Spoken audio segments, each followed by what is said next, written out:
All right, folks, this next guy, well, he's a grizzled veteran of SpoonTonic's Tuned Up Comics. Please welcome to the stage, Mr. Hank Romero.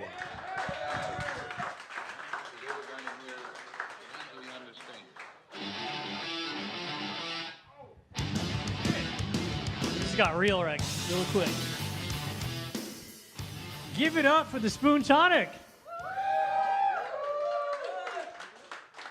And give it up for our dashing hosts, Matt and Zach, who both look like every guy I've ever bought pot from. And in 2 weeks, I will look like every guy you buy pot from. It's true. I know what you guys are all thinking. When did Frankie Muniz and Seth Meyers have a baby? Well, it involved my mom, a time machine, and lots of tequila. And no, Malcolm was not in the middle. That job was filled by a woman, my mother. Yay, feminism. Speaking of jobs, I was talking to a friend of mine, coworker, and he saw a movie I was super excited about seeing, and I said, dude, how was it? And he looked at me with disappointment in his eyes, and he said, it sucked dick. And I said, really? I might see that movie on the regular. And he says, no, Hank, you don't understand. It sucked dick. It was terrible. And this made me really sad, because at that moment I realized that my friend had clearly never had his dick sucked before. Because if a movie sucks dick, you cherish that movie. You turn off your cell phone. You don't talk or text during that movie. You take that movie on exotic vacations to film festivals all around the globe. And if you're lucky, it's one of those experimental films. It might even go with you to see another movie. You never know. Now, as a kid, I watched way too many horror films at way too young an age, so much so they thought the horror movie monsters in them were real, and they were going to come and try to kill me in real life. And I also noticed a second pattern in horror movies. Who were the first people always killed in horror movies? Not the blonde survives till the end. Black people are the first people always killed in horror movies, right? So this always motivated me as a kid. It's always motivated me as a kid to make sure I was always near a black person. In gambling, that's called playing the odds. Are you guys familiar with the concept of minimalism? See, yeah, it's the idea of getting rid of the shit you don't need and keeping all the stuff you do need. In the last year, I've become so minimalistic, I started off the year as 6'2". Space is rare in the Bay, man. You're gonna make the most of it. You do.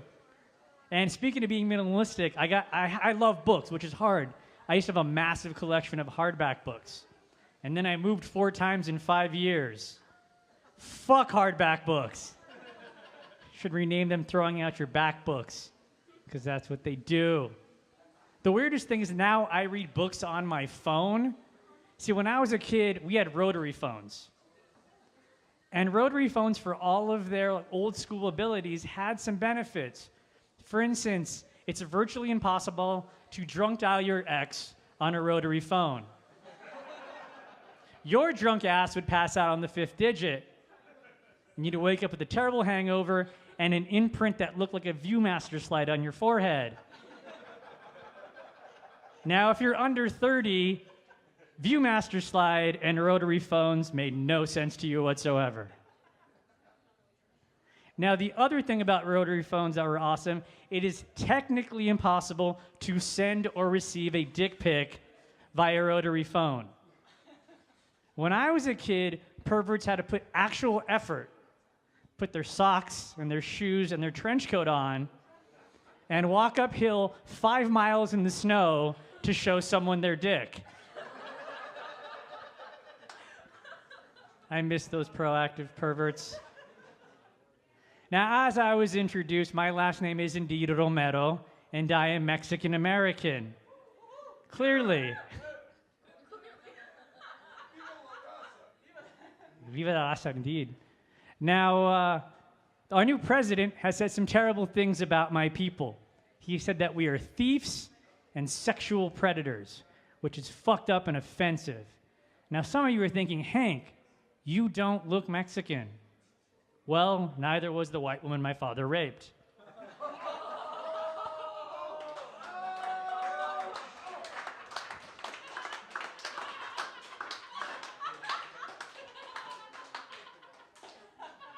Now, just in case, that was not a joke about rape. That was a joke about racism. So if you were offended, it means you're probably racist. Now, my dad was actually Mexican. Like, he looked like the dude in a bottle of Tapatio. He had jet black hair, tattoos, wet back. And he laughed like that, too, which is great. And for a living, I shit you not, he was a gardener. My dad fell off the Mexican stereotype tree and trimmed every branch on the way down.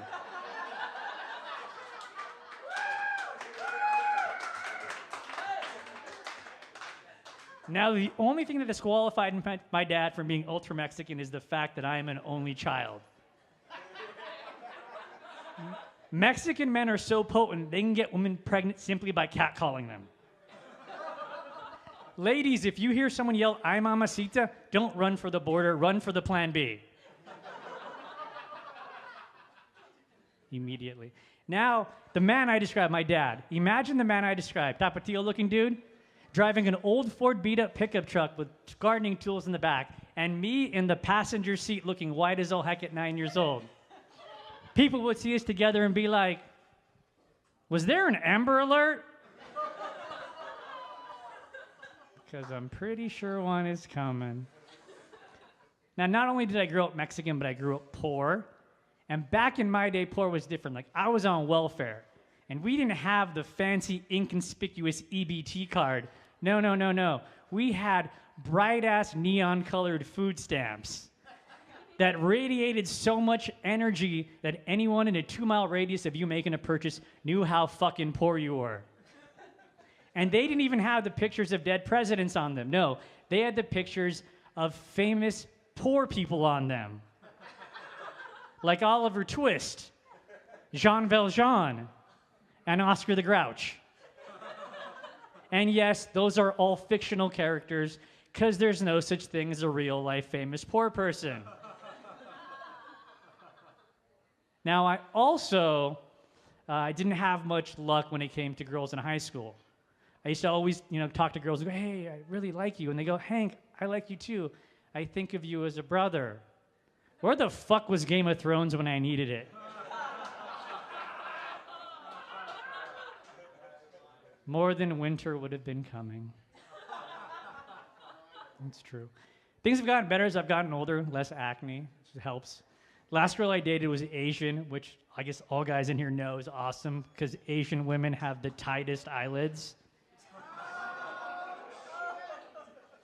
It's true. We actually went on a double date with a friend of mine and his wife who have an 8-year-old kid, and they were super excited because their son says he wants to be Batman when he grows up. And I said, "We must be doing something right. He wants to be Batman." I said, "Obviously, you're doing something right, or maybe he just wants to see you both violently murdered in front of him." There's like a 50-50 shot there. Now I have something in common with Bruce Wayne and Peter Parker, and it's not powers and amazing abilities. It's both my parents actually passed away when I was fairly young. That's not something people laugh at. But I always look at things with a silver lining. The amount of money I save off greeting cards, ties, and flowers is off the chain. It's true. And if I'm dating someone during the holidays, the debate of whose family we're spending the holidays at, not much of a debate. It's like, "Oh, your mom's a bitch. Is she alive?" So we're either going there or we're staying in and I'm ordering a Ouija board on Amazon. It's up to you. Now, I also grew up a huge fan of professional wrestling. Still to this day, I watch it because I used to watch it with my dad, so it's kind of nostalgic. But growing up a lifelong wrestling fan is kind of like being a lifelong Catholic. Like when you're a little kid, you're into it for the colorful characters and the amazing stories, and most importantly, it's all totally real. Then you get older, you start questioning things, but you stick with them both, wrestling and Catholicism, for the exact same reasons. For the pageantry and the ritual and the homoerotic undertones. You know who would have made a great wrestler? Jesus. Because Jesus was shredded, even before all the lashings. What, too soon? Nah, but it's true. Jesus was in amazing shape. But would you expect anything less from the creator of CrossFit? Now, I'll leave you with this to prove I'm not a complete monster, because I was talking earlier about Asian eyelids. There's actually a thing going on in the world today, which is absolutely true. It's called Asian eyelid surgery. It's an actual procedure where Asians have their eyelids surgically trimmed to make themselves look less Asian and more European. Traditionalists call this mutilation. I say if you're Asian and you want wider eyelids, do whatever makes you a better driver.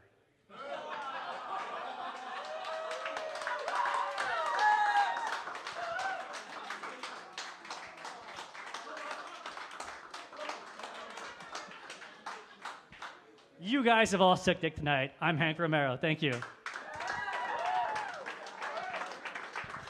Hank Romero, everybody. Good thing he mentioned he was Mexican, because he looks like Malcolm in the middle of a race riot. That shit's true. That shit is true. And he might very well become the very first famous poor person. Give it up for that.